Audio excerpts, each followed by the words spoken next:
Bon, on reprend si vous voulez bien. Alors, champ des déplacements, c'est une petite bricole, c'est une autre manière en fait de décrire le mouvement qui est souvent utilisée à la place de la description de Lagrange du mouvement dans les cours élémentaires. Mais en fait, ça n'apporte rien et je n'utiliserai le champ de déplacement qu'accessoirement, juste pour faire le raccord avec des cours élémentaires à la fin de la deuxième séance. Bien. Voilà. Alors, bon, vecteur déplacement, c'est une définition triviale, hein, vous la connaissez tous. Hein. Le déplacement d'une particule, c'est le vecteur qui est la différence entre sa position actuelle et sa position de référence. Voilà. Bon. Alors, on peut en donner une description de Lagrange, c'est celle qui est le plus souvent utilisée. Là, vous voyez que c'est pas ce que j'ai donné aussi. Ici, ce n'est pas une description de Lagrange, puisque vous voyez que là, j'ai une position actuelle, une position de référence, donc je n'identifie pas les particules de la même manière. Donc, en fait, il suffit de remplacer xt, les positions actuelles, par f de x0 et de t. Hein, et donc, vous voyez que le champ de déplacement, en fait, c'est la même chose que la description de Lagrange du mouvement. Hein. Vous enlevez un x0 et c'est tout, quoi. Hein, donc, en fait, c'est assez trivial. Et on peut aussi, donc c'est une variante de la description de Lagrange du mouvement. Décrire les déplacements, c'est la même chose, quoi, pratiquement, à x0 près. Hein. Et on peut en donner une description de l'air, ce n'est pas interdit, c'est-à-dire que je vais garder les xt cette fois-ci pour identifier les particules, donc le x0, je vais le remplacer par un f-1. Hein. Et donc voilà la description de l'air, du champ des déplacements. Hein. C'est xt moins la position à l'instant de référence, donc f-1 de xt et de t, et donc voilà la description de l'air des mouvements. Bon, en fait, je vais très vite parce que c'est des déplacements, pour moi, ça fait double emploi avec la description de Lagrange du mouvement, et donc je l'utiliserai que très occasionnellement. Pour un autre observateur, ça s'écrit de la même manière, mais avec des tildes. C'est-à-dire que la description de Lagrange du mouvement pour l'observateur R tilde, oh zut, je me suis encore trompé de bouton, voilà. Pour l'observateur R tilde, eh bien, c'est U tilde L de x tilde 0 et de t, c'est f moins x0, donc là c'est f tilde de x tilde 0 moins x tilde 0. Bon, voilà, quoi, c'est la même chose écrite avec des tildes, et c'est tout. Hein. Voilà, on ne fera même pas les changements d'observateur. Si, on en parlera le moment venu pour les champs de déplacement, mais voilà. Alors là, des notions importantes aussi. On a appris en analyse ce que c'est qu'un gradient. Et donc là, on a les gradients, donc c'était défini pour des fonctions en fonction de points. Hein. Mais ici, on a deux descriptions. On décrit en fonction de la position initiale ou bien on décrit en fonction de la position actuelle, x0 ou xt. Et donc, on va avoir deux sortes de gradients. Voilà. Alors, prenons un champ matériel, donc psi de p et de t. Ça, c'est associé à une particule. Hein. Et donc, on sait que psi de p et de t, c'est égal à psi L de x0 et de t, ou psi E de xt et t. C'est la même chose. C'est les deux manières de décrire le champ matériel. Hein. Et donc, ce qu'on appelle le gradient lagrangien d'un champ matériel, c'est le gradient, au sens que j'ai défini en analyse, de sa description de Lagrange. Voilà, c'est tout. Hein. Je l'écris en phrase, c'est le gradient de la description de Lagrange de psi. Donc, psi L, c'est une fonction de x0 et de t. x0, c'est un vecteur. Hein. Et donc, on sait définir le gradient d'une fonction d'un vecteur. Hein. On a défini ça en analyse. Hein. Et donc, voilà, c'est tout simplement ça. Le gradient lagrangien, c'est le gradient de la description de Lagrange. D'accord? Voilà, on ne peut pas plus simple. Donc, je rappelle des petites choses sur le gradient que vous connaissez déjà normalement. Hein. J'ai décrit tout ça en analyse. Hein. Que des psi, la variation de psi lorsqu'on change de point, c'est-à-dire quand on change de particule, hein, eh bien, c'est d psi L, puisque psi est égal à psi L, c'est donc gradient de psi dx0. dx0, c'est la variation de l'argument vectoriel de la fonction psi L. Voilà. Bon. Donc, rien de nouveau, sauf que, et donc, oui, j'utilise le fait que le gradient de la description de Lagrange, c'est le gradient lagrangien de psi. Voilà, j'utilise la définition que j'ai écrite là. Bien. Alors, je vais faire la même chose avec le gradient eulérien. Je définis le gradient eulérien comme étant le gradient de la description de l'air. La description de l'air, c'est aussi une fonction d'un vecteur, hein, et on peut regarder le gradient de cette fonction de vecteur. Pareil. Hein. Donc, exactement la même définition, c'est le gradient de la description de l'air de psi. D'accord? Ça va? Hein, il faut que vous vous remettiez en mémoire ce que c'est qu'un gradient d'une fonction à argument vectoriel. Vous voyez? Bien, donc des psi, le même des psi, hein, eh bien, c'est des psi e, et donc c'est le gradient, par définition du gradient, c'est le gradient de psi e, et donc le gradient eulérien de psi. Voilà la définition du gradient eulérien. Alors, là, je suis obligé de faire ça, parce que dans tous les bouquins, vous avez des conventions de notation qui sont quasiment universellement adoptées. Donc, pour certains champs matériels, on donne des noms particuliers aux gradients. Alors, je vais vous les donner. Hein. Voilà. Le gradient lagrangien des positions actuelles. C'est-à-dire que dans les formules du dessus, je fais psi égale xt. C'est-à-dire ma grandeur, c'est xt. Hein. Eh bien, le gradient lagrangien de xt, c'est donc le gradient lagrangien de f de x0 et de t. Donc, on donne la description de Lagrange des positions actuelles. Hein. Voilà. Et en fait, tout le monde note ça grand F. Donc, bon, ben, je fais comme tout le monde, mais en fait, il n'y a vraiment aucune nécessité d'introduire un nouveau symbole. Hein. Mais comme tout le monde l'utilise, eh bien, c'est le truc qu'on appelait grand F. Hein. Bon, alors, ben, je fais comme tout le monde. Le gradient lagrangien des positions actuelles, on l'appellera grand F. Bon. Et c'est aussi appelé gradient de la transformation. Ça dépend des bouquins que vous lisez. On le voit souvent écrit aussi, ça. Hein. Bon, mais donc, en fait, le seul truc utile à se rappeler, c'est que c'est le gradient lagrangien des positions actuelles. C'est tout, quoi. C'est rien d'autre. Hein. Voilà. Bon. Alors, bon, c'est noté grand F, donc j'utiliserai le grand F comme tout le monde, hein, mais vraiment, ce n'est pas nécessaire. Ensuite, le gradient lagrangien des vitesses actuelles, cette fois-ci. Pas les positions, des vitesses actuelles. Alors bon, ben là, on va faire un petit calcul. Donc je fais psi égale la vitesse actuelle, psi égale vt. Hein. Bon, alors c'est le gradient lagrangien, la vitesse actuelle, c'est la dérivée de la position actuelle. Ça, c'est la dérivée par rapport au temps, donc il y a un point au-dessus, vous voyez bien, j'espère. Hein. Et donc, c'est la position actuelle, c'est donc la dérivée par rapport au temps de f de x0 et de t. F de x0 et de t, c'est la description de Lagrange du mouvement et ça me donne la position actuelle. D'accord?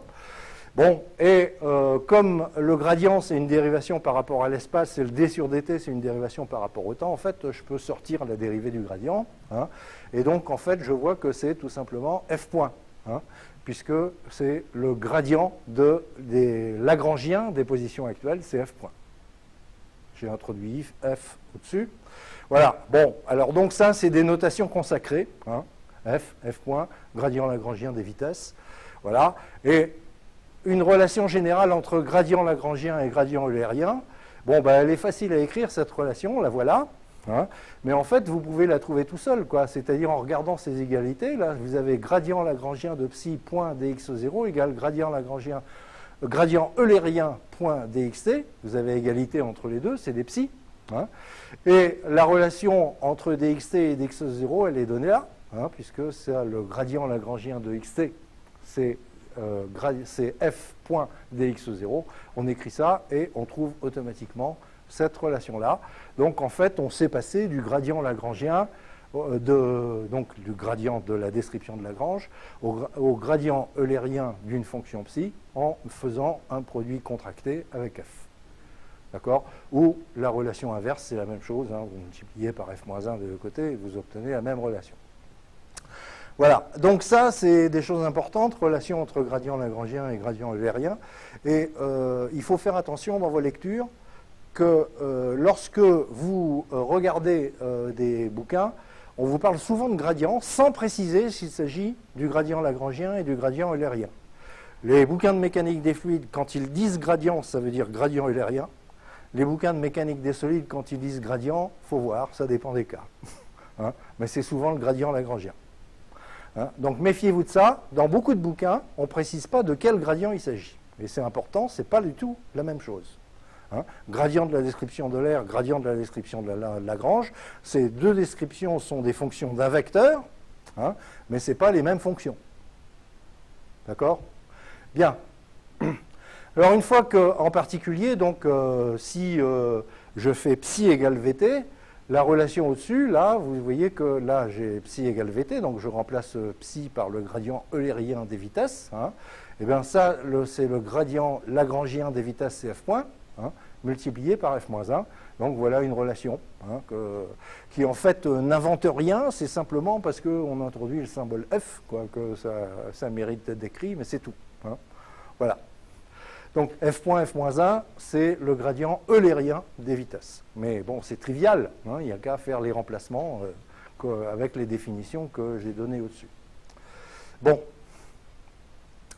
Alors, une fois qu'on a un gradient, rappelez-vous, quand on avait défini le gradient, on a su définir tous les opérateurs différentiels qui en dérivent, c'est-à-dire la divergence, le rotationnel, le laplacien. Ici, on a deux gradients, gradient eulérien, gradient lagrangien, donc on va définir les opérateurs différentiels associés. Donc, par exemple, les divergences, eh bien, la définition de la générale d'une divergence, c'est gradient de point G, vous vous rappelez, hein. Donc ça, eh bien, la divergence lagrangienne, ce sera le gradient lagrangien de psi de point G.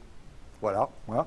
Et puis la divergence eulérienne, ben, c'est la même définition hein, de point G, mais sauf que c'est le gradient eulérien qu'on prend et pas le gradient lagrangien. D'accord? Bon, les rotationnels, je vous rappelle la définition, le rotationnel c'est moins gradient de point H, hein, on l'a vu ça en analyse. Hein. Donc on a un rotationnel lagrangien et un rotationnel eulérien, bien sûr. Ensuite, pour les Laplaciens, pareil, vous avez un Laplacien lagrangien, donc c'est la divergence lagrangienne du gradient lagrangien. Hein. Le Laplacien, c'est la divergence du gradient, en général. Hein. Donc là, ce sera la divergence lagrangienne du gradient lagrangien. Et le Laplacien eulérien, ce sera la divergence eulérienne du gradient eulérien. Donc rien de nouveau sous le soleil. Simplement, bon, j'ai différentes fonctions, soit description de Lagrange, soit description de l'air de la fonction psi. C'est toutes les deux des fonctions d'un vecteur, hein, mais pas du même vecteur. C'est soit x0, soit xt. Vous voyez? Et donc, bon, bah, j'ai donc des gradients et les divergences correspondantes. Voilà. Des relations utiles que je vais vous écrire ici. La divergence lagrangienne d'un champ matériel, hein. Par définition, c'est ça, c'est le gradient lagrangien de point G. Hein. Comme je sais écrire la relation entre le gradient lagrangien et le gradient eulérien, c'était dans la diapo précédente, hein. Donc je l'écris, vous voyez, donc c'est ce qui est en rouge qui est à remplacer en rouge. Et donc avec un peu d'algèbre, vous trouvez que en fait c'est le gradient eulérien de point f transposé. Alors ben oui, c'est comme ça la vie, hein, c'est-à-dire que ça ne s'exprime pas en fonction de la divergence eulérienne. Vous voyez, hein, c'est le gradient eulérien de point f transposé. Voilà. Bon, ça, bon, pour faire ça, c'est juste un petit calcul d'algèbre. Vous pouvez faire ça avec des indices ou bien avec les opérations, le produit, comment ça s'appelle, le produit mixte des tenseurs. Hein. Voilà, bon. Pareil, si je veux écrire la divergence eulérienne de psi, eh bien, par définition, donc c'est le gradient eulérien de point G. Là, je fais la même opération, je réécris la relation entre le gradient eulérien et le gradient lagrangien. Hein, et avec un peu d'algèbre, vous trouvez que c'est ceci. C'est-à-dire que ce n'est pas si simple qu'on croit, c'est-à-dire qu'on ne peut pas exprimer la divergence eulérienne en fonction de la divergence lagrangienne aussi simplement qu'on veut. Vous voyez? Bien. Quelques exercices que je vous propose, bon, comme si vous voulez, vous pourrez aller rechercher ce truc, enfin les diapositives sur le site, hein, donc vous retrouverez les propositions d'exercices. Toutes ces relations-là, vous pouvez les écrire en disant, tiens, je vais prendre psi égale les positions actuelles, et puis psi égale les vitesses actuelles, et ça va vous donner des petites relations commodes, intéressantes, où vous verrez apparaître des f qui vont se simplifier ou se combiner, etc.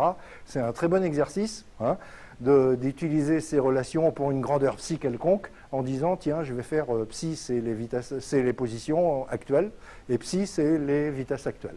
Voilà, c'est des petits exercices amusants pour vous entraîner à l'utilisation de ces opérateurs. Alors, dernier point, la dérivée particulière.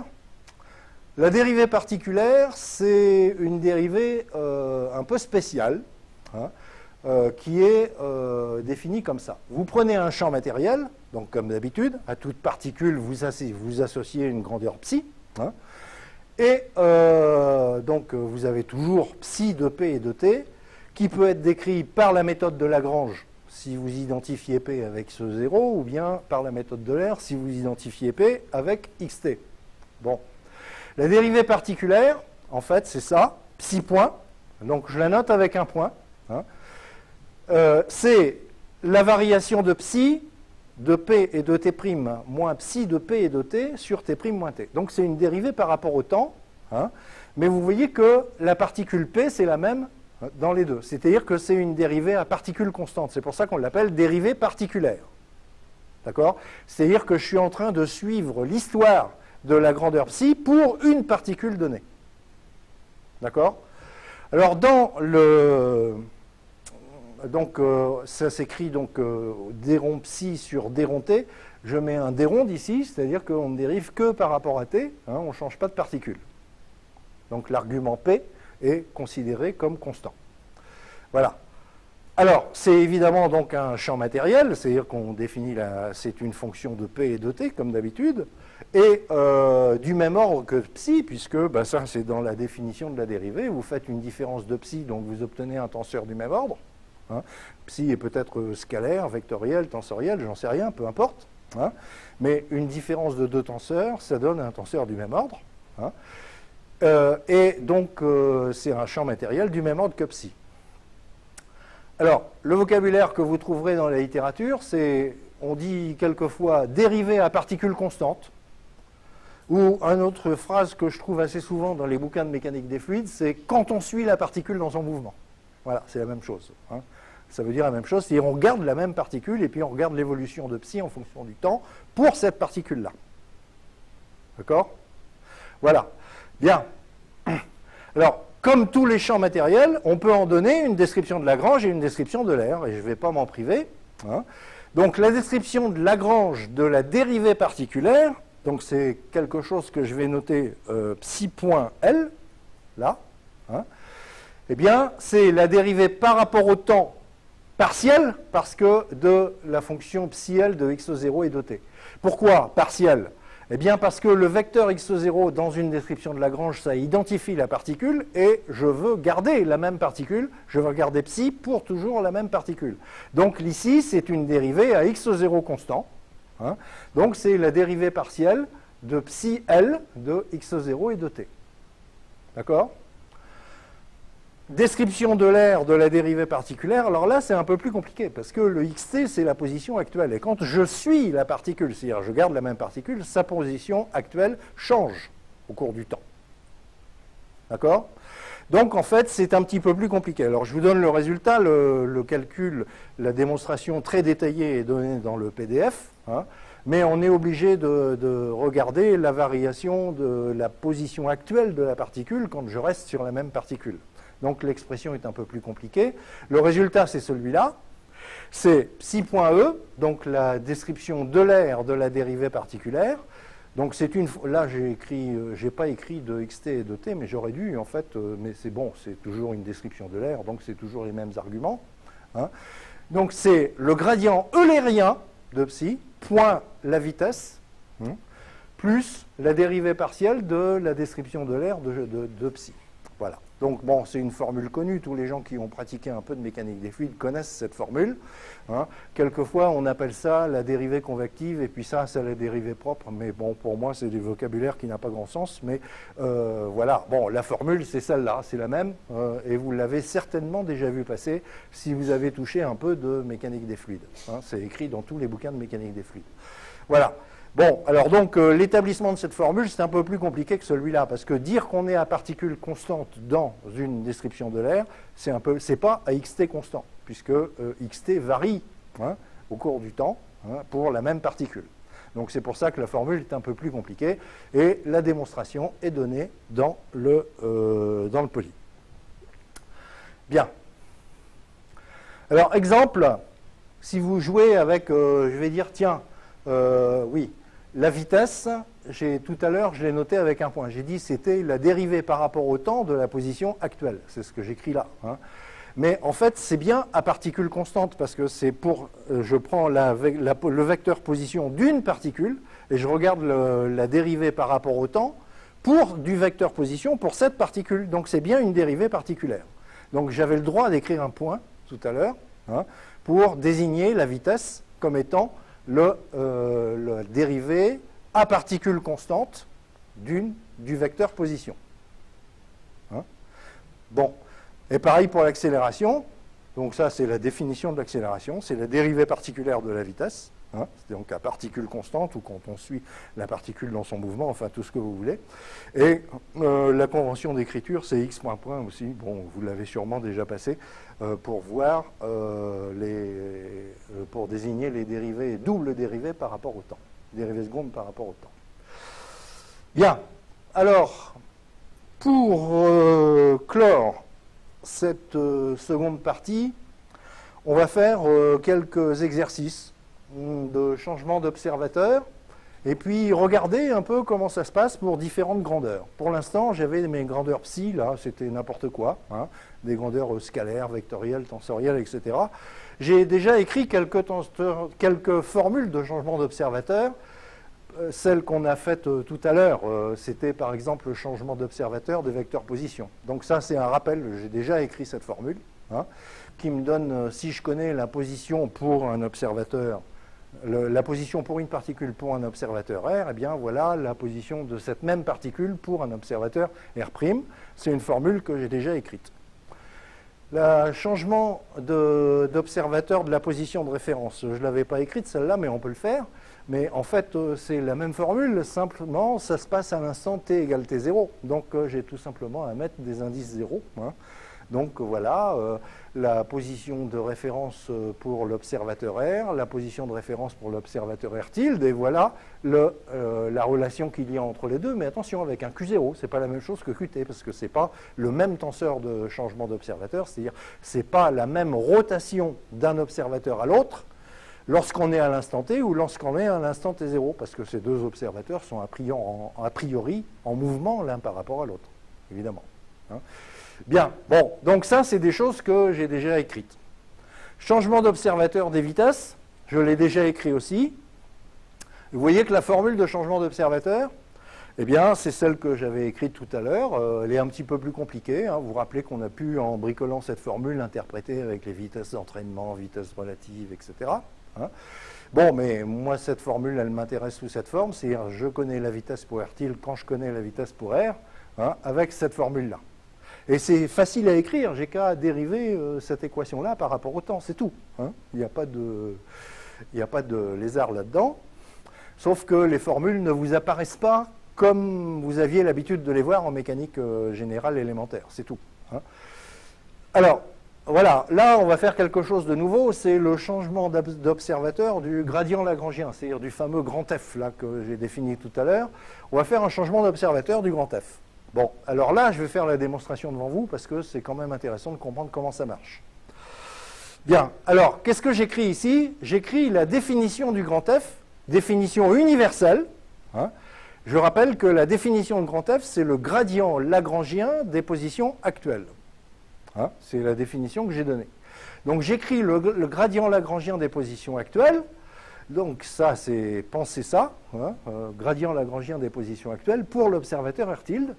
Donc, multiplié par le dx0, là, enfin, bon, j'aime pas écrire avec des d, parce que ça complique trop en thermodynamique dans les d. Donc, j'écris tout simplement l'écart, x'0p' moins x'0p. Hein. Le gradient multiplié par cet écart sur les positions initiales. Ah, hein. Voilà, ça me donne l'écart des positions actuelles. Donc, c'est le gradient des positions actuelles, c'est la définition d'un gradient, hein, tout simplement, gradient des positions actuelles. Les petits points que j'ai mis là, c'est des trucs qui tendent vers 0, vous vous rappelez, hein, il y a norme de x moins x0 plus multiplié par O de x moins x0, qui est une fonction qui tend vers 0 lorsque x' tend vers x, etc. Bon, je ne les écris pas, hein, c'est la définition du gradient standard. Hein. Donc, c'est des machins qui vont disparaître, c'est-à-dire qui tendent vers 0 lorsque la particule P' tend vers P. Hein, voilà, c'est toujours comme ça. Bon, donc ça, c'est la définition du gradient lagrangien des positions actuelles pour l'observateur R tilde. Bon, et moi, je sais changer d'observateur les biparticules. Alors là, vous en avez des biparticules Pp', hein, sa position actuelle, actuelle et sa position de référence. D'accord? Donc ça, j'utilise la formule de changement d'observateur des biparticules, c'est ce qui m'a servi à définir le tenseur de changement d'observateur. Donc en fait, ce terme de gauche, là, ça se remplace par ça. Hein. Donc, position d'une biparticule pour l'observateur R tilde, c'est Qt fois la position de la même biparticule pour l'observateur R, égale F tilde, et puis là, pareil, c'est le passage des positions de référence pour l'observateur R tilde aux positions de référence pour l'observateur R. Donc, même formule, hein, mais avec des indices 0, puisque ça, c'est les changements d'observateur à t égale t0. Bon, alors après, bah, c'est presque fini. J'ai envie de reconnaître le gradient des positions actuelles, cette fois-ci, pour l'observateur R. Donc, j'ai déjà mon x moins x0, la variation ici. Donc, j'ai juste à multiplier par Q transposé de chaque côté de l'égalité, hein, pour m'apercevoir que, en fait, ça, c'est la variation des positions actuelles. Là, vous avez la variation des positions de référence. Et puis, les petits points, c'est des machins qui tendent vers 0. Donc, quand P' tend vers P. Hein. Et donc, ça, ce que vous avez en rouge, là, bah, c'est F, par définition. Hein. C'est le gradient lagrangien des positions actuelles pour l'observateur R. D'accord? Donc, en fait, l'égalité, c'est ça. C'est F égale Qt transposé, F tilde, Q0. Voilà. J'ai recopié le terme que vous avez au-dessus. En général, moi, je le donne dans l'inverse, c'est-à-dire j'aime bien donner les valeurs pour R tilde. Bon, on retourne la formule, hein, ça, c'est de l'algèbre. Et donc, en fait, vous avez F tilde, donc le gradient lagrangien des positions actuelles pour l'observateur R tilde, hein, est égal à Qt F Q0 transposé, où F est le gradient lagrangien des positions actuelles pour l'observateur R. Donc voilà la formule de changement d'observateur du grand F. Hein. La valeur donc vous voyez que quand on change d'observateur, le tenseur grand F, il change de valeur. Hein. C'est le résultat de cette multiplication contractée tensorielle. D'accord? Bon, alors cette formule, retenez-la parce que je vais l'utiliser dans la page suivante. Alors, je rappelle la formule de changement d'observateur de la vitesse actuelle d'une particule. Ça, on l'a déjà fait, hein, c'est un rappel. Et je voudrais me dire, tiens, comment change d'observateur le gradient eulérien des vitesses actuelles? Voilà. Bon, c'est une question qu'on peut se poser. Hein. Alors, ça va être toujours la même méthode. C'est-à-dire que je vais donner la définition du gradient eulérien, définition universelle, hein, pour l'observateur R tilde. Ensuite, je vais faire les changements d'observateur que je sais faire avec les biparticules, et puis j'obtiendrai par interprétation. Donc, c'est vraiment la même méthode de calcul. Voilà. Donc, définition pour R tilde du gradient eulérien des vitesses actuelles, des vitesses pour l'observateur R tilde. Donc, je prends son gradient eulérien, donc ça, c'est scalaire xt p' moins xtp, avec tilde. Hein.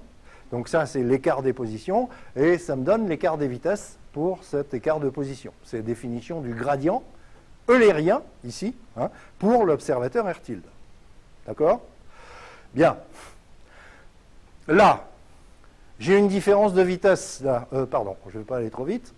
J'utilise la formule de changement d'observateur qui est au-dessus pour les vitesses. Hein.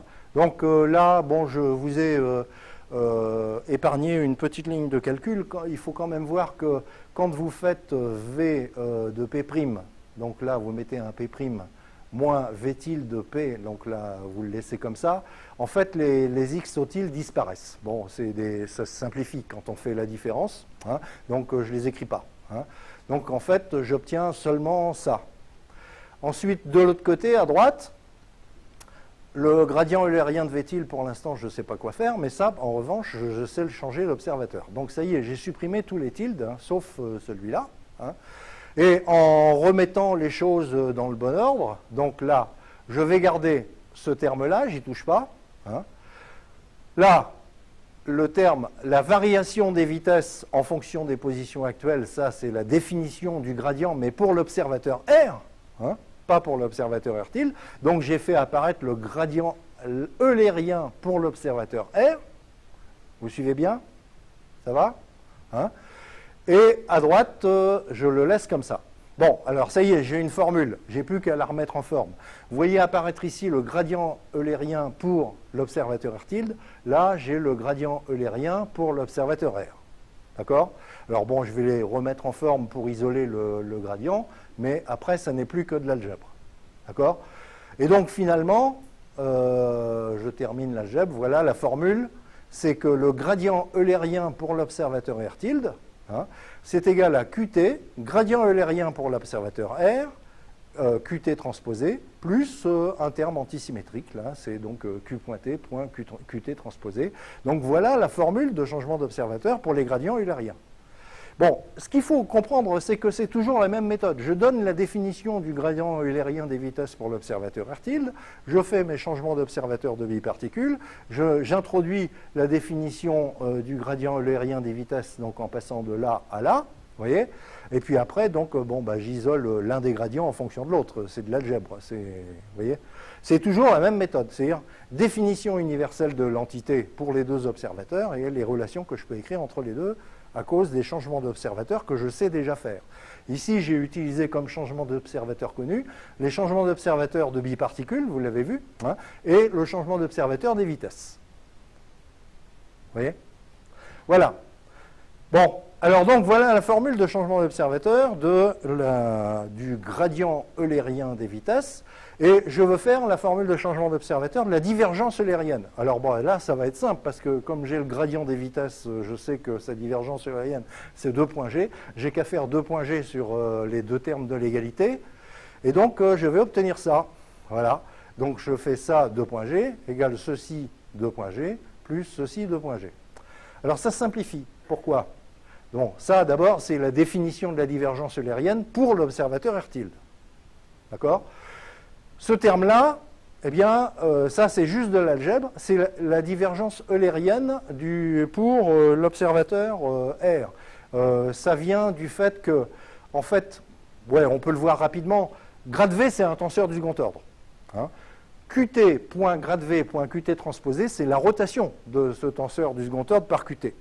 Et quand vous faites 2 points G, vous en prenez la trace. Et vous savez que la trace ne change pas quand on tourne un tenseur. D'accord? Donc en fait, c'est la même chose que divergence de V, c'est-à-dire la trace de grade V tout court. Voilà. Sinon, vous faites des indices et vous trouvez pareil. Hein, vous pouvez vous le montrer comme vous voulez en utilisant l'orthogonalité du tenseur Qt. Et donc, en fait, là, c'est remarquable. Vous voyez que là, la formule de changement d'observateur pour le gradient eulérien des vitesses, c'est une formule un peu compliquée. Hein, tandis que pour les divergences eulériennes, eh bien, il y a égalité. La divergence, je vous rappelle, la divergence d'un vecteur, c'est un scalaire. Donc, en fait, je peux dire que... alors, oui, pardon, je n'ai pas fini. Le 0, là, pourquoi? Bien, parce que ça, je vous rappelle, c'est un tenseur antisymétrique. Hein. Quand vous faites 2 points G, vous en prenez la trace, c'est 0. D'accord? Bon, donc, en fait, voilà. Je trouve que la divergence eulérienne, c'est un scalaire hein, de vitesse, puisque la divergence d'un vecteur, c'est un scalaire. Eh bien, la divergence eulérienne pour l'observateur R tilde et la divergence eulérienne pour l'observateur R, c'est les mêmes. C'est des mêmes scalaires. Donc je peux dire que c'est des grandeurs objectives. D'accord? Voilà. Bon, alors ça c'est intéressant parce que les grandeurs objectives, on aime bien hein, quand on change d'observateur et que ça ne change pas. Hein, c'est des choses qui sont intéressantes. Donc, vous avez reconnu que chaque grandeur, hein, je vous ai donné les positions, les vitesses, les accélérations, je n'ai pas fait, j'ai le gradient eulérien, le changement d'observateur de f, voilà. Chaque fois, c'est toujours la même méthode, on applique la définition pour les deux observateurs et on écrit les relations avec les changements d'observateur qu'on connaît. Hein. Donc chaque grandeur a sa propre formule de changement d'observateur. Ça, c'est le point important. Hein. Et donc la méthode générale, je la rappelle, je me répète un peu là, hein, on prend deux observateurs quelconques, R et R tilde, hein, et leur tenseur de changement d'observateur, Qt, on n'a même pas besoin de le connaître, puisque vous voyez que dans toutes les propriétés, je n'ai utilisé que l'orthogonalité de Qt. Hein. Donc bon, alors bien sûr, si on a besoin de le connaître quand on écrit cette formule-là, il faut connaître le Qt et puis son transposé et sa dérivée par rapport au temps. Mais en fait, la seule chose utile, c'est quand on arrivera à faire disparaître le Qt comme dans cette formule-là, hein, où on aura des formules de changement d'observateur, où on n'utilise que l'orthogonalité de Qt sans vraiment connaître sa valeur. On n'en a pas besoin. Il suffit de savoir comment ça se transforme.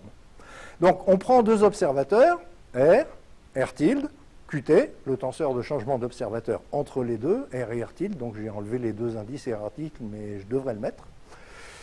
Écrire la définition universelle pour un observateur, R tilde par exemple. Hein. Changer d'observateur de R tilde vers R les grandeurs dont on sait la formule de changement d'observateur. Hein. Spécifiquement, le plus souvent, ce sera des changements d'observateur de vecteurs position de biparticules, c'est-à-dire des différences de position. Et utiliser la définition universelle pour l'observateur R, et donc vous en déduisez automatiquement la formule de changement d'observateur de cette grandeur-là. Hein, je vous ai fait suffisamment d'exemples hein, pour les positions, les vitesses, etc. C'est toujours la même méthode.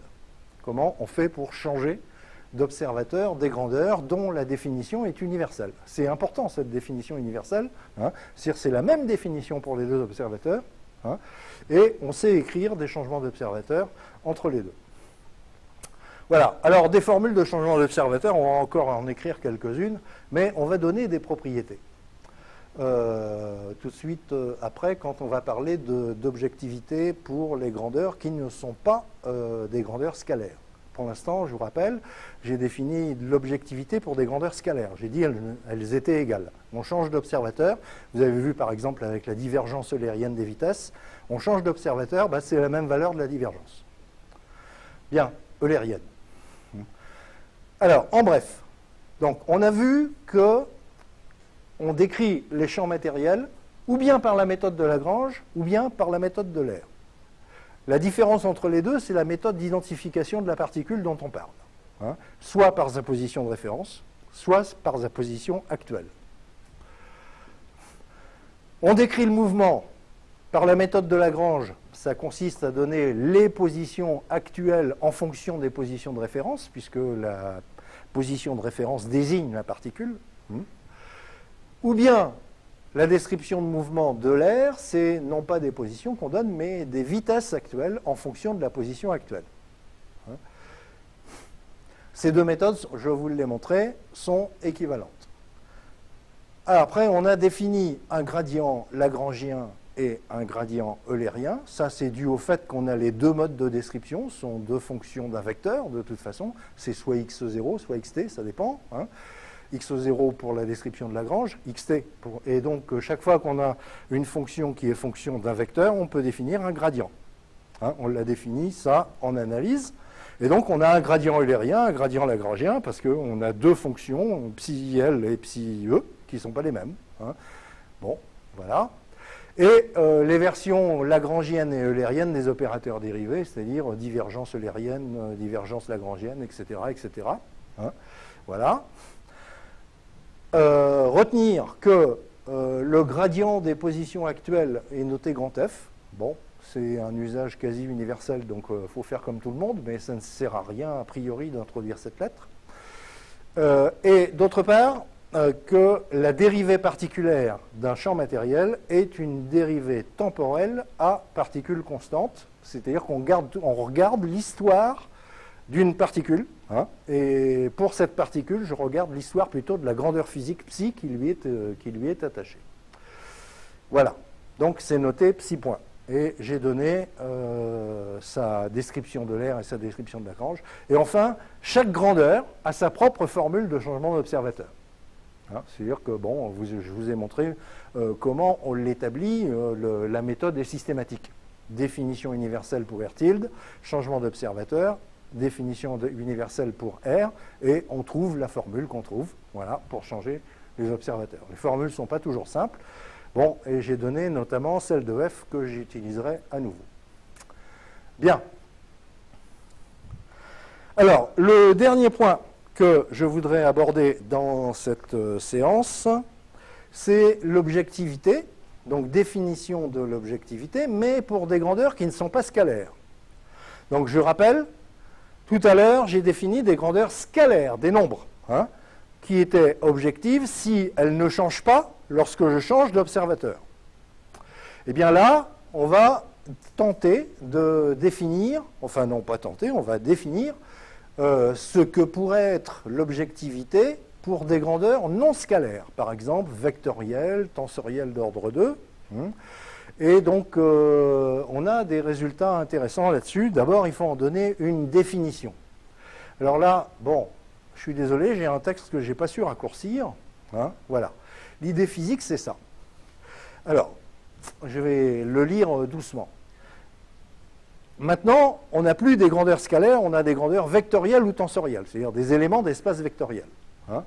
Et ils ont une valeur actuelle, c'est donc la définition de la valeur actuelle que j'ai donnée, mais c'est des vecteurs. Alors pensez pour l'instant vecteur, si vous voulez.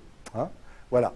Donc, ce vecteur, il a la même position par rapport à la position actuelle de la matière pour tous les observateurs. C'est l'idée, c'est-à-dire que si vous avez un vecteur qui est positionné par rapport à la position actuelle de la matière d'une certaine manière, faites une photo, hein, si vous voulez, du vecteur qui vous intéresse et de la matière qui l'entoure, hein, et l'autre observateur fait aussi une photo et il trouve que le vecteur a la même position par rapport à la position actuelle de la matière. C'est difficile à comprendre, non, ça va, hein. Alors, donc ça, c'est l'idée physique, c'est-à-dire traduisez pour ceux qui ont déjà une culture, par exemple, de mécanique avec un tenseur des contraintes, par cette phrase, j'affirme par exemple qu'une contrainte normale pour une facette matérielle, eh bien, ça reste une contrainte normale pour un autre observateur. Contrainte normale, c'est un vecteur.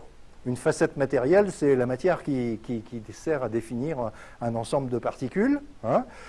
Eh bien, si la contrainte est normale pour cette facette matérielle, elle est normale pour cette même facette matérielle vue par un autre observateur. Donc c'est cette orientation par rapport à la matière actuelle qui est importante à comprendre. Donc cette orientation par rapport à la matière actuelle, je vais le traduire en équation, mais je préférais d'abord essayer de vous faire sentir avec des phrases la signification des équations que je vais écrire. Alors, on va l'écrire autrement maintenant. Hein. Voilà.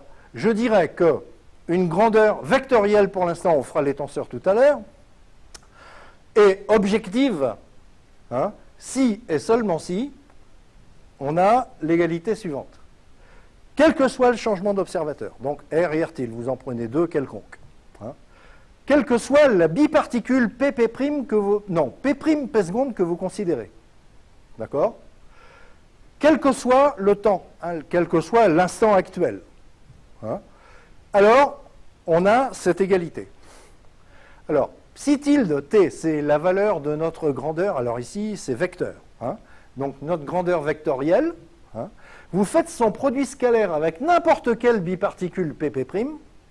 Hein, ça, c'est fait par l'observateur R tilde, avec les valeurs psi tilde et puis les vecteurs position pour l'observateur R tilde. Vous faites ce même produit scalaire avec les données pour l'observateur R, et vous avez l'égalité.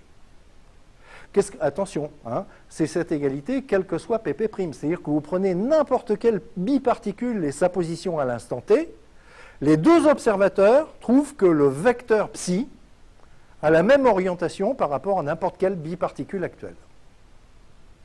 Voilà la signification physique profonde de l'objectivité d'une grandeur vectorielle. Alors elle est traduite donc mathématiquement comme ça, égalité de produits scalaires, mais attention, avec les quels que soient devant. Hein, c'est-à-dire que c'est vrai pour n'importe quelle biparticule. D'accord? Ça va? Est-ce que la définition s'assimile bien? Parce qu'elle est importante, parce que je vais la réutiliser. D'accord? Bon, l'idée physique, si vous voulez, si vous traduire ça, bien vous avez par exemple un champ vectoriel, et puis vous peignez quelques particules en couleur. Hein. Chaque observateur fait une photo de la grandeur vectorielle et des particules actuelles. Hein. Et les deux photos sont superposables. C'est-à-dire que quand le changement d'observateur des grandeurs vectorielles, c'est le même que le changement d'observateur des positions de la matière. Vous voyez, c'est ça l'idée. Hein, voilà. Bon, alors donc, on va établir la formule de changement d'observateur, donc au sens où je les ai définis tout à l'heure,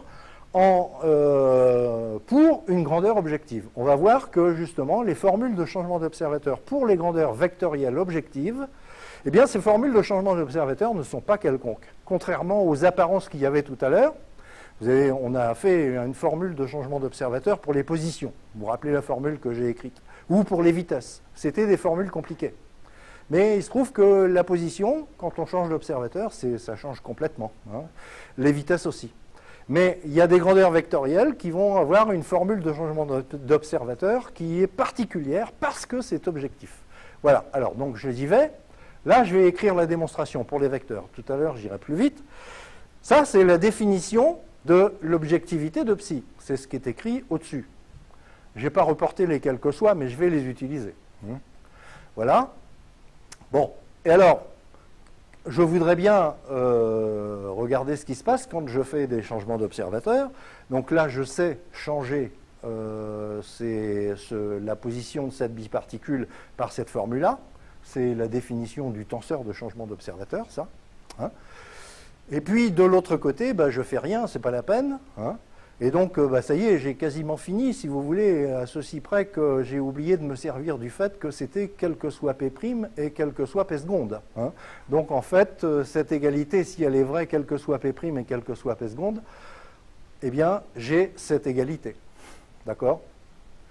Bon, donc, en fait, j'ai psi tilde point qt égale psi t. C'est la formule de changement d'observateur que je cherchais, sauf que là, pensez bien que psi, c'est un vecteur. Hein. C'est pour les vecteurs ici. Hein, pour les tenseurs, je vais le faire dans un instant. Et puis, bon, je vais la remettre sous la forme standard, c'est-à-dire que j'aime bien psi tilde en fonction de psi. Bon, mais ça, c'est rien, c'est de l'algèbre. Et plutôt l'écrire comme ça, c'est-à-dire que puisque psi, alors là, attention, oh, zut, tiens, ça, c'est bizarre. Je ne vais pas savoir le faire à l'envers, je crois. Voilà. Bon, je le fais au clavier. Voilà. Bon. Donc, cette formule-là, psi est un vecteur, j'étais en train de dire, oui, c'est ça. Et donc, cette égalité-là, c'est vrai seulement pour les vecteurs. Hein, c'est bon. Bien, alors donc la formule de changement d'observateur que j'ai envie de voir, c'est que psi tilde, hein, c'est égal à qt point psi. C'est-à-dire que comme psi est un vecteur, c'est comme si je tournais le vecteur par qt. D'accord? Donc en fait, la caractérisation... Alors, pourquoi c'est une caractérisation? C'est parce que j'ai pas fait la remarque, mais les égalités que j'ai écrites ici, c'est une suite d'équivalence, c'est-à-dire qu'on peut aller dans un sens ou dans l'autre. Hein. C'est-à-dire que dire ceci, non seulement ça entraîne ça, mais on peut remonter à l'envers. C'est une caractérisation. C'est-à-dire, si vous voulez savoir si une grandeur vectorielle est objective, eh bien, il suffit de vérifier que sa formule de changement d'observateur, vous la construisez, comme j'ai expliqué, c'est celle-là. Donc, voilà, psi est une grandeur vectorielle objective si sa formule de changement d'observateur, si et seulement si, hein, est celle-là, c'est-à-dire la rotation par qt de psi. Donc en fait, pour changer d'observateur une grandeur vectorielle objective, je lui fais subir la même rotation que les biparticules. C'est ça l'idée. Donc si quand vous construisez votre formule de changement d'observateur, si vous trouvez une formule comme celle-là, alors cette grandeur est objective. C'est une manière d'identifier les grandeurs objectives. D'accord? Alors vous voyez, regardez cette formule, elle est simple, hein, c'est qt.psi-t, où psi est un vecteur aussi. Repensez à la formule de changement d'observateur des positions, des vitesses, hein, qui étaient des vecteurs. Vous voyez que c'était beaucoup plus compliqué que ça, ce n'était pas cette formule-là. Et ça me permet maintenant d'affirmer que le vecteur position, ce n'est pas une grandeur objective. Le vecteur vitesse, ce n'est pas une grandeur objective. Vous voyez ? Quand on change d'observateur, sa position par rapport à la position actuelle de la matière n'est pas la même pour tous les observateurs. D'accord? Voilà. Alors, c'est un point important et c'est peut-être le point le plus délicat. Après, je vais aller plus vite. Ce qu'il faut comprendre, c'est le principe de la démonstration que je viens de faire.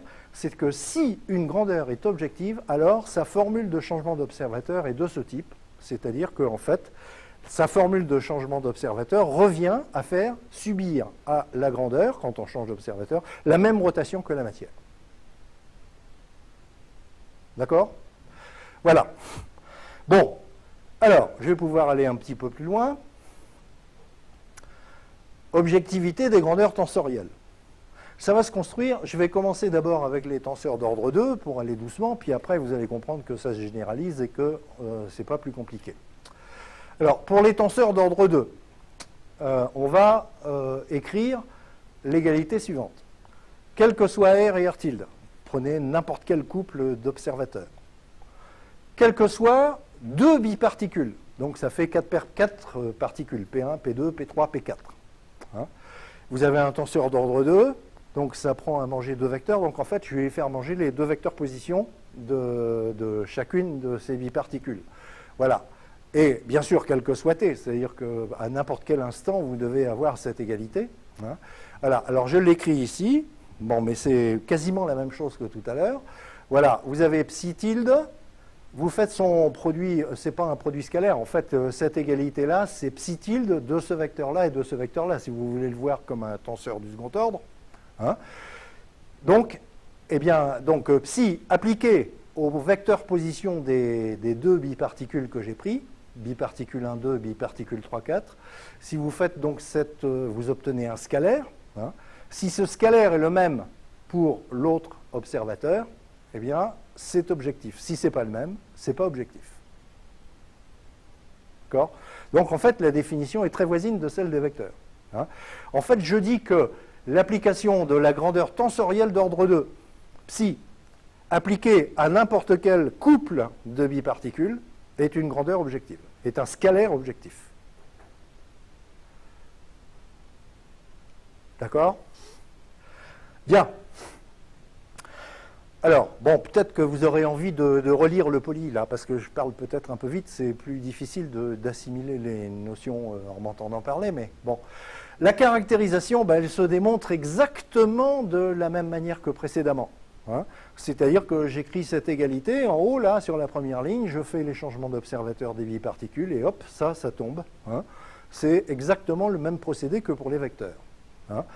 Et donc, la formule de changement d'observateur que j'obtiens, en fait, vous voyez, c'est qt.psi-t.qt transposé. Sachant que psi est un tenseur du second ordre.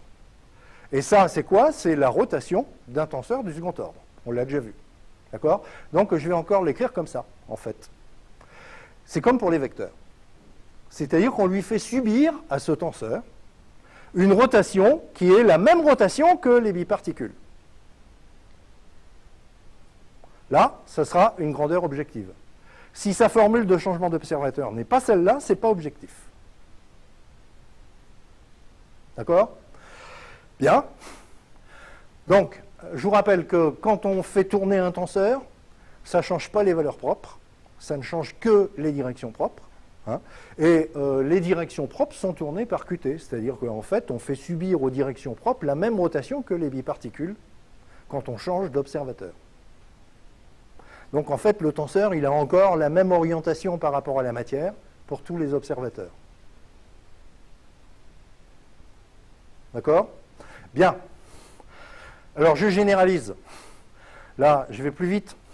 En fait, bon, le raisonnement est détaillé, c'est un raisonnement itératif, c'est-à-dire qu'on augmente d'un ordre à chaque fois, et donc vous verrez le détail dans le PDF. Donc là, je donne tout de suite le résultat, c'est qu'une grandeur tensorielle d'ordre P est objective si la formule de changement d'observateur, c'est la rotation par Qt de psi.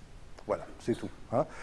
Alors, il suffit que je vous rappelle, parce que je sais que vous avez peut-être oublié, comment on fait tourner les tenseurs d'ordre P. Voilà, je m'en doutais, donc c'était préparé d'avance. Bien, alors, comment on fait pour faire tourner un tenseur d'ordre P? Pour un tenseur d'ordre 1, ça va, c'était Qt fois le vecteur. Pour un tenseur d'ordre 2, c'était Qt fois le tenseur fois Qt transposé. Il y a une forme générale d'écriture de rotation des tenseurs d'ordre P. Je vous l'écris d'abord de manière tensorielle. Le produit carré, là, c'est pratiquement le produit tensoriel habituel de deux tenseurs, sauf que les indices sont bousculés, quoi. C'est-à-dire c'est une transposition du produit Q tensoriel Q. Voilà. Et contracté P fois avec le tenseur T, puisque le tenseur T est un tenseur d'ordre P. Bon, et puis là, donc, vous avez un produit tensoriel P fois. Donc là, vous avez un tenseur d'ordre 2P. D'accord? Puisque Q est un tenseur d'ordre 2. Contractez P fois avec un tenseur d'ordre T, vous obtenez un tenseur d'ordre P, mais tourné. Donc ça, c'est l'écriture tensorielle. L'écriture indicielle, c'est-à-dire si j'écris les composantes de cette relation tensorielle sur une base, eh bien, ça s'écrit comme ça. Si je veux, par exemple, les composantes complètement contravariantes du tourné de T par Q, eh bien, ça s'écrit comme ça. Vous écrivez une série de Q, P fois, donc I1, J1, IP, JP, il y a donc le tenseur Q de changement d'observateur, et multiplié, contracté P fois, c'est-à-dire que vous prenez les indices inférieurs, contractés avec les indices supérieurs, et vous obtenez donc le résultat de la rotation d'un tenseur d'ordre P. Donc bon, alors là, je reconnais, j'étais un peu vite, je vous fais un rappel que vous aviez certainement oublié sur la rotation des tenseurs d'ordre P. Et puis, deuxièmement, la généralisation pour passer de 2 à P, vous la verrez en détail dans le polycopié, mais enfin, bon, on augmente d'un ordre à chaque fois, donc on a un raisonnement par récurrence, en fait, pour donner toujours la même formule de la rotation. Donc, en fait, la formule de changement d'observateur, je peux résumer tout ça. La formule de changement d'observateur de toute grandeur objective, c'est on fait tourner quand on change d'observateur, ça revient à la faire tourner comme la matière, c'est-à-dire un RQ du tenseur. Même pour P égale 0, si vous admettez que RQ de x est égal à x, c'est-à-dire que quand on fait tourner un scalaire, il ne change pas, en fait, cette formule est tout à fait générale. Donc en fait, pour savoir si une grandeur est objective, vous écrivez sa formule de changement d'observateur. Si vous constatez que sa formule de changement d'observateur, c'est la rotation, la même rotation que pour le changement d'observateur débit-particule, eh bien c'est une grandeur objective. Vous voyez ? Et donc vous comprenez cette position par rapport à la matière, c'était le sens physique au départ, comme en fait quand on change d'observateur, la grandeur vectorielle ou tensorielle, on lui fait subir la même rotation que la matière, pour le changement d'observateur de la matière, eh bien, en fait, les orientations relatives de la grandeur par rapport à la matière actuelle sont inchangées, parce qu'ils subissent la même rotation. D'accord? Voilà. Bon. Alors, on va voir quelques exemples.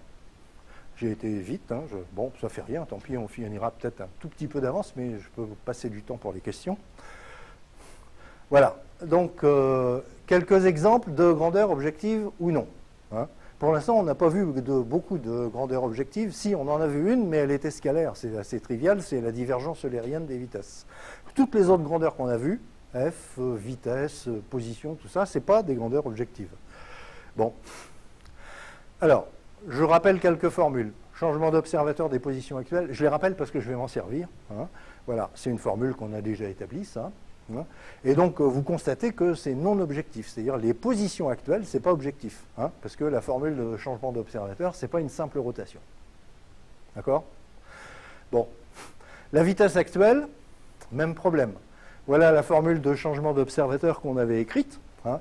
Vous voyez que ça ne s'écrit pas qt.vpt, VTP, c'est bien plus compliqué que ça, donc ce n'est pas une grandeur objective.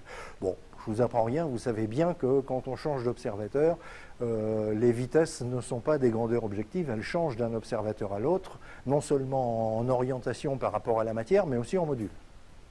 Vous voyez? Bon, non objectif. Le gradient de la transformation actuelle, je vous rappelle la formule qu'on a établie ensemble. Hein. Donc, f tilde est égal à qt ft q0. Est-ce que c'est objectif ou pas, ça? Pas du tout. Hein. C'est même pas une rotation de tenseur. Il y avait un qt d'un côté, un q0 de l'autre. Donc, c'est non objectif.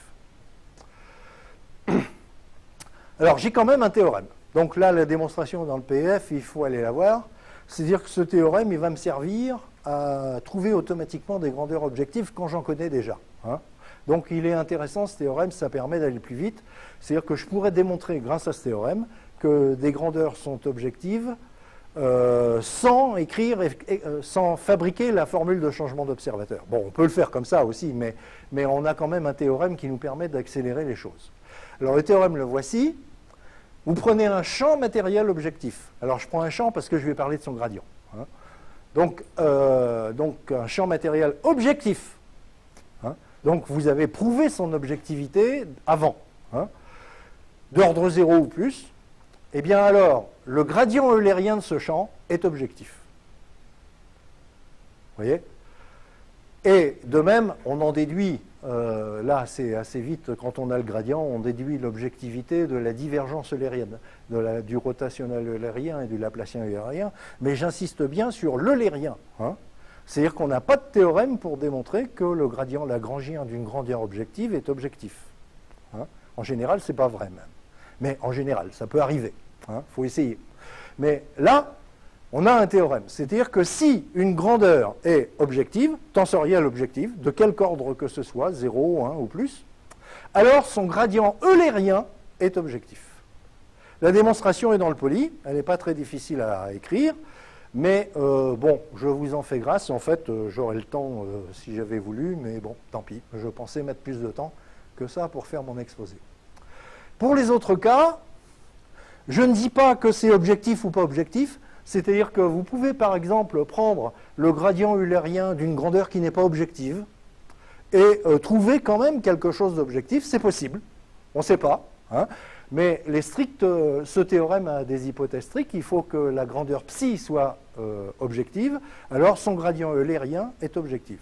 Si vous ne prenez pas le gradient eulérien, si vous prenez le lagrangien, ben, faut écrire la formule de changement d'observateur et regarder au cas par cas. Hein. Mais là, j'ai un théorème qui me permet d'aller plus vite. Hein. Et donc, on va avoir quelques conséquences de ça. Donc, il faut, pour les autres cas, donc, la seule solution, c'est ce que je viens de dire, c'est-à-dire d'écrire la formule de changement d'observateur et de regarder si c'est une rotation par Qt ou pas. Voilà, c'est tout. Hein. Bien. Alors, quelques exemples. On a déjà vu ça. Hein. Ça, ce n'est pas une application du théorème. Pourquoi ?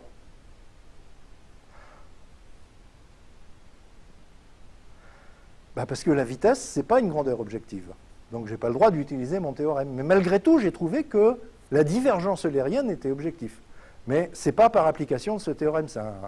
C'est un cas où il faut regarder au cas par cas. On l'a déjà construite, cette formule. On a fait la formule de changement d'observateur de la divergence. On a trouvé que c'était un scalaire objectif. Hein. Donc, je rappelle donc que la vitesse n'est pas objective, mais ça n'empêche pas que sa divergence eulérienne soit objective quand même. Hein. Bien. Donc, la divergence eulérienne est un scalaire objectif, mais pas à cause du théorème. La divergence lagrangienne, tiens, on voudrait bien voir. Eh ben non, là, vraiment, voilà la formule de changement d'observateur. Je vous fais grâce de sa construction, mais vous pouvez la trouver sur le PDF. Et donc, c'est clairement pas objectif. Hein.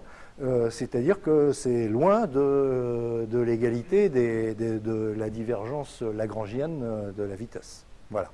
Hein, donc là, c'est clair que la divergence eulérienne est objective, mais la divergence lagrangienne ne l'est pas. Donc ça devrait vous faire soupçonner le manque d'intérêt d'une divergence lagrangienne d'un point de vue physique. C'est-à-dire que vous calculez la divergence lagrangienne pour un observateur, la divergence lagrangienne pour un autre, et ce n'est pas les mêmes scalaires. Donc ça, c'est un scalaire non objectif. Alors, vous voyez peut-être poindre que pourquoi je n'utiliserai que très tardivement les écritures, les formes lagrangiennes des équations. C'est à cause de ces problèmes-là. Ça complique beaucoup, en fait. Hein, parce que j'aime bien traiter des grandeurs objectives quand je fais de la thermodynamique. Vous comprendrez pourquoi. Voilà. Alors, vous verrez d'autres exemples dans le PDF. Je me suis amusé à regarder différentes sortes de grandeurs, etc. Donc, vous verrez ça dans le PDF. Hein. Et donc, on va parler maintenant de l'objectivité des dérivés particulières. Alors là aussi, j'ai des choses, des espèces de faux théorèmes à enlever de vos têtes. Pour ceux qui pratiquent les écritures de lois de comportement avec des dérivées particulières. Voilà. Alors on commence par la dérivée particulière d'une grandeur objective. Eh bien, c'est objectif. C'est-à-dire qu'on a un théorème, et celui-là, il est vraiment très facile à démontrer. Puisque si une grandeur scalaire est objective, hein, vous avez l'égalité des scalaires, hein, et quand vous dérivez par rapport au temps, comme le temps est le même pour les deux observateurs, vous obtenez les mêmes dérivés. Donc ça, c'est facile à voir. Hein, je raconte l'histoire, mais on peut écrire ça avec des équations. Bon, donc en fait, le théorème dit que la dérivée particulière d'une grandeur objective scalaire est une grandeur scalaire objective. D'accord? En revanche, pour une grandeur objective non scalaire, pas de chance. Hein, ça n'est pas objectif. C'est-à-dire que si vous avez un vecteur objectif ou un tenseur objectif dont vous calculez la dérivée particulière, c'est-à-dire donc quand on suit la particule dans son mouvement, eh bien, cette dérivée particulière n'est pas objective. Hein, voilà. Donc ça, c'est embêtant. Pourquoi ça n'est pas objectif? Eh bien, en fait, c'est assez facile à voir. Je peux peut-être écrire... en fait, j'aurais pu écrire la démonstration. Voilà. Vous prenez juste une grandeur vectorielle. Peut-être bien d'ailleurs que je l'ai écrit ou pas. Non? Oui, bon, c'est même pas la peine. Voilà. Donc, on va le démontrer juste pour un vecteur, pour que vous compreniez pourquoi ça ne peut pas être objectif. Je dis que j'ai une grandeur vectorielle objective, donc j'écris sa formule de changement d'observateur. D'accord? Ça, c'est la formule de changement d'observateur d'une grandeur vectorielle objective. Rotation par Qt du vecteur. D'accord? Et je dérive par rapport au temps pour avoir la dérivée particulière. Hein, et le Q, ici, c'est le même pour toutes les particules. Donc, en fait, voilà, ça va s'écrire comme ça. J'aurai donc psi tilde point, ça, c'est la dérivée particulière pour l'observateur R tilde. Vous avez psi point, ici, c'est la dérivée particulière pour l'observateur R. Hein, et, embêtant, vous avez votre Q point là. Hein, c'est-à-dire que Q, il varie avec le temps. Hein, et donc, bah oui, s'il n'y avait pas ce terme-là, ça serait objectif, mais non, pas de chance. Il est là. Hein, donc, ça n'est jamais objectif. Donc, qu'on ne me parle pas de dérivée par rapport au temps qui soit objectif, ça n'existe pas, c'est impossible. Hein. Je l'ai fait pour les vecteurs, mais vous le verrez aussi facilement pour les tenseurs d'ordre 2 ou plus. Hein, et vous aurez toujours votre Q-point qui va venir vous casser les pieds, hein, parce que vous allez dériver par rapport au temps une formule dans laquelle il y a Qt. D'accord? Alors, donc les dérivées objectives dont j'entends parler dans les calculateurs, enfin dans les logiciels qui font du calcul, c'est une absurdité. C'est-à-dire que les quantités qu'ils appellent dérivées objectives sont effectivement des quantités objectives, mais ce ne sont pas des dérivées. Voilà. Donc, c'est important d'avoir compris ce concept, hein, d'objectivité de grandeur non vectorielle, ne serait-ce que pour se méfier des dérivés objectifs dont vous entendrez parler, hein, et qui, pour moi, n'ont aucun sens. Hein. D'ailleurs, c'est très suspect, il y en a plusieurs. Hein. Vous pouvez trouver celle de Truesdell, celle de Nagdi, il y a même la Devez qu'on a fait une, et puis, je ne sais plus... Joman, voilà, c'est celle qu'on voit. Voilà. Donc, c'est des trucs qui n'ont aucun sens. C'est-à-dire que c'est des dérivés, oui, Non, ce n'est pas des dérivés, ce sont des quantités objectives sans aucun doute. C'est-à-dire quand on change d'observateur, le changement d'observateur de ces quantités, c'est bien une rotation par Qt. Ça, c'est juste, mais ce n'est pas des dérivés de quoi que ce soit. Vous voyez? Bon, alors donc, faites-y attention. Par exemple, dans Abacus, vous trouverez que, et allez savoir pourquoi, dans le solver implicite, donc on utilise le dérivé de Jommen, objective entre guillemets, hein. Plutôt, non, je mets les guillemets sur dérivé, hein. C'est objectif effectivement. Et puis dans l'autre solver, là, celui qui est le crash rapide, là, je ne sais plus comment, solver explicite, on l'appelle comme ça, et ben, on utilise les dérivés de Dengdi. Allez savoir pourquoi. Bon, si vous trouvez la réponse, vous me la donnez, hein. Ça n'a aucun sens. Voilà, c'est tout. Donc voilà, bon, bah ça c'est le premier clash que je vous propose, hein, c'est que des dérivés objectifs, vous en avez tous vu passer, hein. Bon, bah tant mieux. Mais pour ceux qui en ont vu passer, ayez un grand doute sur le sens de ce truc, ça n'en a pas, quoi. Voilà. Bon, donc vous voyez, c'est pas objectif, parce que si ça avait été objectif, j'aurais bien voulu avoir ça, mais malheureusement, il y a ce terme-là. Pas de chance. Alors, dérivée particulière de grandeur non objective, là je peux rien dire. Vous essayez au cas par cas, c'est-à-dire que si vous prenez une grandeur non objective, vous calculez sa dérivée particulière, vous faites son changement d'observateur par la méthode que j'ai donnée. Si ça tombe bien, vous trouvez une rotation par Qt, bah, tant mieux pour vous, vous aurez trouvé une quantité objective, et sinon vous ne l'aurez pas trouvée. Bon, alors, si ça perturbe quelques-uns ce que j'ai dit sur les dérivées objectives, je suis prêt à accepter des questions là-dessus parce que je sais répondre sur chacune d'elles. Hein, voilà. Bon, donc là, on ne peut rien dire a priori, vous essayez. Vous regardez, vous faites la formule de changement d'observateur et vous regardez si c'est une rotation par Qt ou pas. Voilà, c'est tout. Hein, voilà. Bon, alors donc je me résume ici. Et bon, bah, je vais finir un petit peu en avance, hein, je suis désolé, mais je voudrais pas commencer les déformations aujourd'hui. Donc, les grandeurs scalaires objectives, leur formule de changement d'observateur, c'est ça. Hein. C'est psi tilde égale psi, parce que c'est scalaire. Mais si vous avez envie, vous pouvez l'écrire RQ de psi, parce que de toute façon, c'est la rotation d'un tenseur d'ordre 0. Hein. Juste pour que ça ressemble aux formules de tous les autres tenseurs. Une grandeur vectorielle objective, donc, c'est la rotation par Q du vecteur de psi, et qu'on peut écrire donc sous forme tensorielle Qt point le vecteur, hein, psi t. Pour un tenseur, donc ça s'écrit de la même manière en fait, mais sauf que pour faire tourner un tenseur d'ordre 2, c'est pas tout à fait la même formule, et pour faire tourner un tenseur d'ordre P, c'est pas toute la même formule, mais le principe est le même, c'est-à-dire qu'on fait subir au tenseur une rotation, la même rotation que celle de la matière. C'est-à-dire Qt. Bien. Si psi est un champ objectif, donc on a déjà démontré son objectivité, ou admis par principe, hein, parce qu'il y a quelques objectivités qui sont par principe. Par exemple, quand vous changez l'observateur la masse, j'ai utilisé l'objectivité de la masse pour dire que la masse était la même pour tous les observateurs. Vous voyez? Bon, je ne l'avais pas dit, ça vous semblait évident parce que vous avez l'habitude de ça, mais en fait, ce que ça veut dire, c'est ça, c'est que la masse est une grandeur objective. En plus, pour une grandeur objective, on dit la valeur actuelle de la grandeur. Mais la masse, en plus, à cause de la conservation de la masse, c'est autre chose, ça ne change pas au cours du temps. Hein. Mais bon, ça, c'est un autre problème. La variation en fonction du temps et le changement d'observateur, c'est deux choses complètement différentes.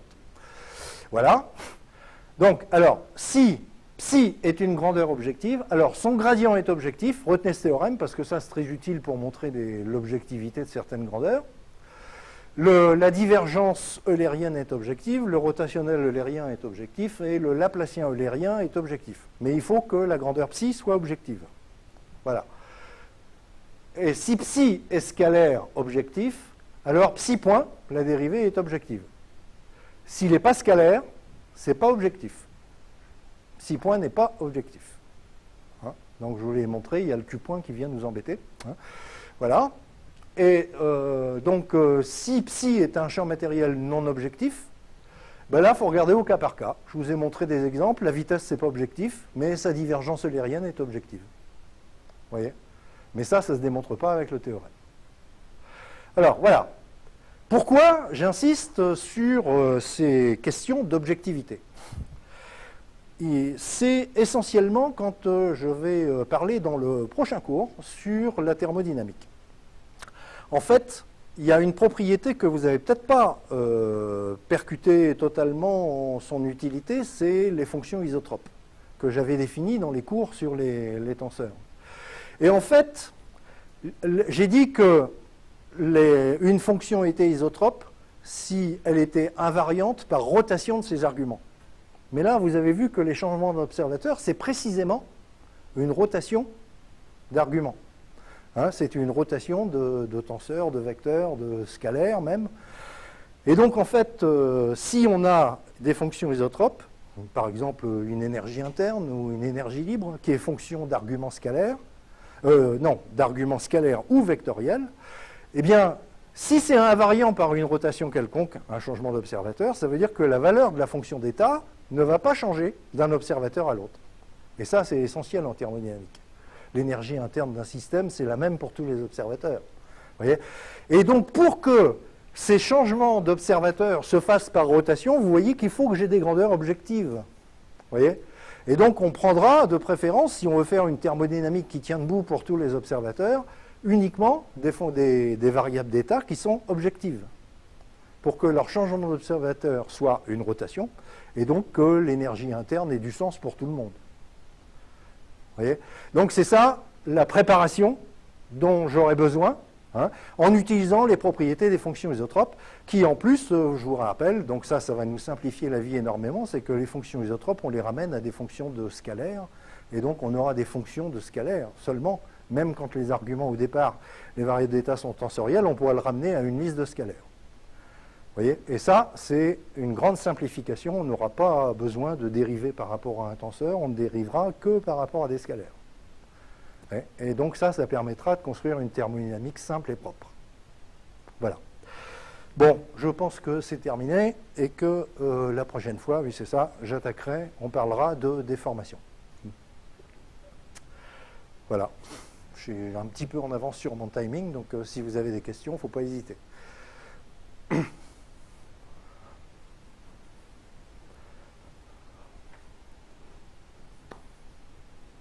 Tout était clair.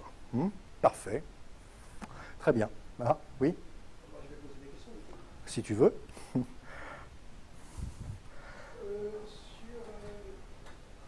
des grandeurs vectorielles non objectives ou objectives. Dans le cours précédent, tu nous avais dit, je prends une grandeur vectorielle. Ça n'amplifie pas, c'est juste pour l'enregistrement. Une grandeur vectorielle, et cette grandeur vectorielle a un invariant par tout changement de base, qui est sa norme. Oui ? Alors maintenant, je prends une grandeur vectorielle objective. Je n'ai pas posé ma question. Oui. J'ai une grandeur vectorielle objective. Oui. Donc sa norme reste invariante par changement de base. Mais si je t'ai bien écouté, aussi invariante par tout changement d'observateur. C'est ça. C'est-à-dire que non, mais donc tu as bien posé la question. Quand j'entends des gens parler, ils confondent changement de base et changement d'observateur. Pas du tout. Hein, ça n'a rien à voir. Hein. C'est quand on change d'observateur, par exemple un vecteur position, c'est pas du tout un changement de base du vecteur position. Hein, vous avez vu, la formule est compliquée. Hein. Donc effectivement, dans le langage, j'entends souvent ça. Confusion entre un changement de base, opération, voilà, on est dans un espace vectoriel, on change de base et on regarde comment on change les composantes, sans changer le tenseur. Tandis que quand on fait un changement d'observateur, on change le tenseur. C'est pas le même. Hein, d'un observateur à l'autre. Et ce changement de tenseur, c'est un changement de tenseur de grandeur objective lorsque ce changement de tenseur, il subit la même rotation que la matière. C'est ça l'objectivité d'une grandeur tensorielle. Alors donc effectivement, faites attention quand vous lisez, même c'est imprimé souvent, quoi, de confondre changement de base dans un espace vectoriel, on a vu ça ensemble, bon, c'est de l'algèbre, ça. Hein, ou bien des changements d'observateur, ça n'a rien à voir, c'est pas du tout la même chose.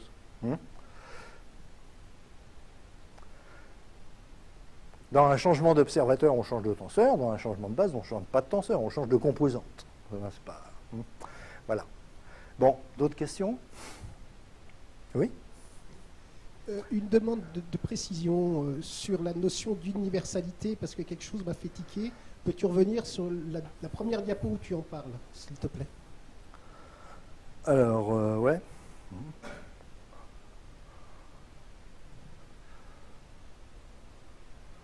Ça va être long.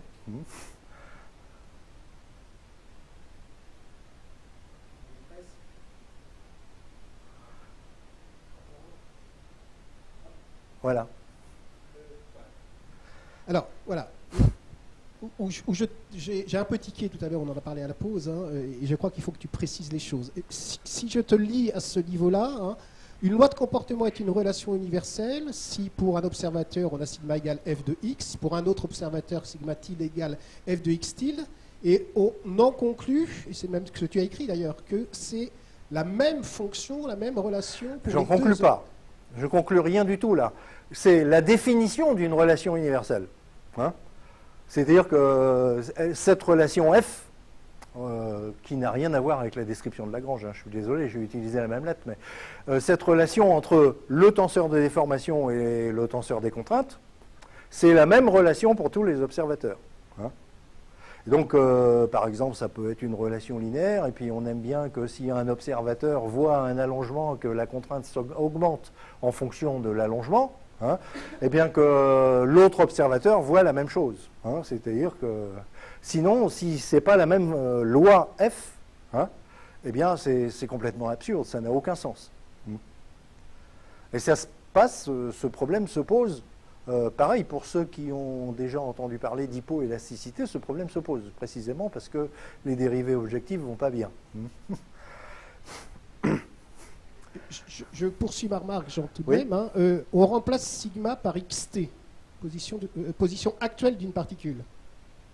On remplace grand X par x0. Le f est la description de Lagrange. On est d'accord? Oui. À ce moment-là, j'ai xt égale f de x0 et t. Et j'ai x tilde t égale f tilde de x tilde. Oui. Donc c'est pas le même f. Et pourtant, non, c'est pas le même f. Ça n'a rien à voir avec la description de Lagrange, ça. Non, mais d'accord. Oui. Mais ça veut dire que cette relation n'est pas universelle, quoi. C'est-à-dire que voilà, c'est ça que tu veux me faire dire. D'accord, j'ai compris. D'accord. Oui, bien sûr, parce que c'est pas le même f. Oui.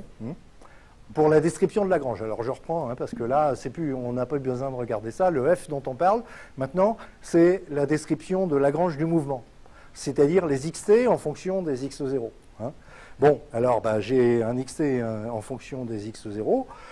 Pour un autre observateur, j'ai un f tilde qui est différent, c'est pas le même f. C'est-à-dire que, en fait, si par exemple, je ne sais pas, j'ai un mouvement de dilatation simplement pour un observateur, hein, les xt ils s'éloignent du x0 de manière radiale. Pour un autre observateur, j'ai un autre mouvement. Parce qu'il est en mouvement par rapport au premier. Vous voyez? Donc, si j'ai une dilatation sphérique pour un observateur, ce n'est pas une dilatation sphérique pour un autre observateur. Et justement, quand on parlera des déformations, on va définir des grandeurs objectives. C'est-à-dire que même si ces deux mouvements ne sont pas de même apparence, il y a des choses qui vont être intéressantes, comme la dilatation volumique qui sera la même.